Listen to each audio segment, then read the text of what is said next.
তো hello' everyone, যিসকল ছাত্ৰ ছাত্ৰীয়ে 2025 বৰ্ষত এইচএছ ফাইনেল পৰীক্ষা দিবা সেইসকল ছাত্ৰ ছাত্ৰীৰ বাবে আজি মই এডুকেশ্যনৰ এখন প্ৰি ফাইনেল এক্সামৰ কুৱেশ্যন পেপাৰ লৈ আহিছোঁ। আজি মই কমন কুৱেশ্যনসমূহ তোমালোকক দেখাই যাম। সেইসমূহ কুৱেশ্যন তোমালোকে পঢ়ি যাবা, তোমালোকৰ পৰীক্ষাত কমন পৰিব। গতিকে ভিডিঅ'টো আৰম্ভণিৰ পৰা শেষলৈকে ভালদৰে মনোযোগেৰে চাই যাবা।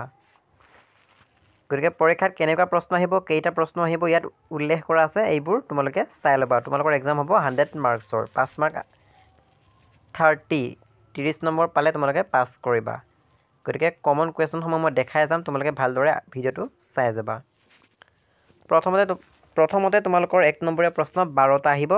ইয়াত দেখিছা 12টা আহিছে, ঠিক এনেকুৱা ধৰণৰ তোমালোকৰ পৰীক্ষাটো আহিব।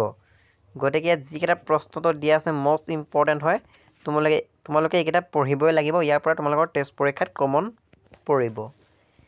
তাৰপিছত জনসংখ্যা শিক্ষাৰ ধাৰণাটো কোনে প্ৰৱৰ্তন কৰিছিল? স্মৃতিতকৈ প্ৰত্যাভ্যাস কিয় সহজ? এই দুটা চাব লাগিব, 1 মাৰ্কৰ বাবে তোমালোকৰ পৰীক্ষাত আহিব।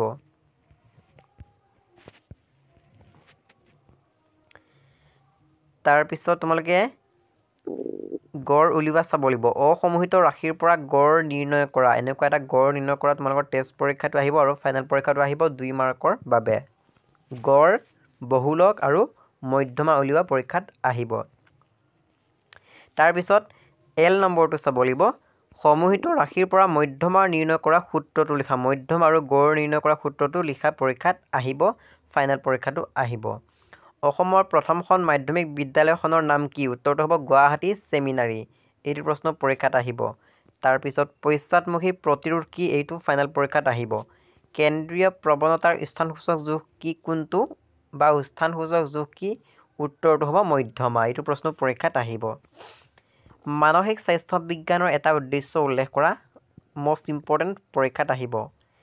তাৰপিছত 2 মাৰ্কৰ বাবে আহিব অগতানুগতিক শিক্ষাৰ দুটা লক্ষ্য বা উদ্দেশ্য লিখা বা বৈশিষ্ট্য লিখা। গতিকে এইটো প্ৰশ্ন পৰীক্ষাত আহিব। তাৰপিছত বি নম্বৰটো চাবা আৰু মূল্যবোধ শিক্ষা বুলিলে কি বুজা? তোমালোকৰ পৰীক্ষাত মূল্যবোধ শিক্ষা কাক বোলে, ইয়াৰ ওপৰতো পৰীক্ষাত আহিবই, 100% কমন হয়। তাৰপিছত তোমালোকে ইয়াৰ পৰা বি নম্বৰটো চাব লাগিব আৰু চি নম্বৰটো চাব লাগিব। 1961 চনৰ অসম মাধ্যমিক শিক্ষা আইনৰ যিকোনো 4টা বিধান লিখা, মষ্ট ইম্পৰ্টেণ্ট হয়। ডি নম্বৰটো ইম্পৰ্টেণ্ট হয়। মহিলা সবলীকৰণ কিয় প্ৰয়োজন? পৰীক্ষাত ইয়াৰ ওপৰত আহিবই। তাৰপিছত এফ নম্বৰটো চাব লাগিব। গণতান্ত্ৰিক শিক্ষা, অগতানুগতিক শিক্ষা গণতান্ত্ৰিক নীতিৰ ওপৰত প্ৰতিষ্ঠিত, কিহৰ কাৰণে হয়? আলোচনা কৰা বা ব্যাখ্যা কৰা, এনেকৈ আহিব।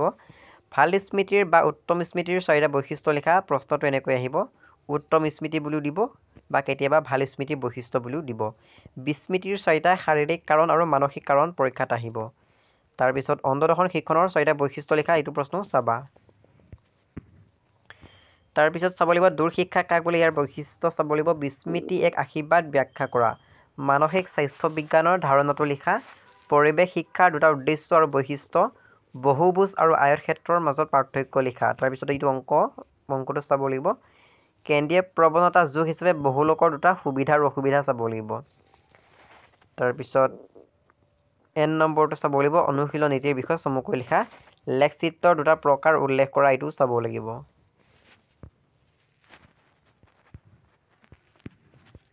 তাৰপিছত চাব লাগিব মূল্যবোধ শিক্ষা কি? বৰ্তমান সমাজত মূল্যবোধ শিক্ষাৰ প্ৰয়োজনীয়তাৰ বিষয়ে লিখা, মষ্ট ইম্পৰ্টেণ্ট হয়। তাৰপিছত দণ্ডচিত্ৰ অংকন কৰা আহিব। শিক্ষণ কাক বোলে? শিক্ষণৰ 4টা বৈশিষ্ট্য চাবা। শিশুৰ উপযুক্ত মানসিক স্বাস্থ্য বিকাশত পৰিয়ালৰ ভূমিকা আলোচনা কৰা, এইটো মষ্ট ইম্পৰ্টেণ্ট হয়, আহিব। তাৰপিছত জনসংখ্যা শিক্ষা কাক বোলে বা জনসংখ্যা শিল্প কাক বোলে? জনসংখ্যা শিক্ষা প্ৰদানৰ ক্ষেত্ৰত শিক্ষানুষ্ঠানৰ ভূমিকা সম্পৰ্কে আলোচনা কৰা, লং কুৱেশ্যন 6 মাৰ্কৰ বাবে আহিব। মানসিক স্বাস্থ্য বুলিলে কি বুজা? এজন মানসিকভাৱে স্বাস্থ্যৱান ব্যক্তিৰ 4টা বৈশিষ্ট্য বৰ্ণনা কৰা, মষ্ট ইম্পৰ্টেণ্ট আহিব। তাৰপিছত চি নম্বৰটো আহিব। এইখিনি আছিলে মষ্ট ইম্পৰ্টেণ্ট কুৱেশ্যন। গতিকে এইখিনি কুৱেশ্যন তোমালোকে চাই যাবা, ইয়াৰ পৰাই তোমালোকৰ টেষ্ট পৰীক্ষাত কমন পৰিব। আৰু ফাইনেল পৰীক্ষাৰ বাবে মই পিছত কৈ দিম কোনবোৰ প্ৰশ্ন ফাইনেল পৰীক্ষাত আহিব। ইয়াত অহা সকলোবোৰ প্ৰশ্ন তোমালোকৰ ফাইনেল পৰীক্ষাত নাহে। কোনকেইটা প্ৰশ্ন ফাইনেল পৰীক্ষাত আহিব পিছৰ ভিডিঅ'ত মই ভালদৰে তোমালোকক দেখাই দিম। অ'কে, গতিকে তোমালোকে চিন্তা কৰিব নালাগে, মই তোমালোকক ফাইনেল পৰীক্ষাৰ বাবে কমন কুৱেশ্যন দি দিম আৰু সেই কমন কুৱেশ্যনসমূহ তোমালোকে চাই যাবা। গতিকে আজি ভিডিঅ'টো কেনে পালা কমেণ্ট বক্সত জনাবলৈ নাপাহৰিবা। তোমালোকে কমেণ্ট এটা কৰি দিবা, যিমান পাৰা ভিডিঅ'টো শ্বেয়াৰ কৰিবা, লাইক কৰিবা, চেনেলটো যদি ছাবস্ক্ৰাইব কৰা নাই ছাবস্ক্ৰাইব কৰি ল'বা, যিমান পাৰা ভিডিঅ'টো শ্বেয়াৰ কৰি দিবা। ভিডিঅ'টো চোৱাৰ বাবে বহুত বহুত ধন্যবাদ।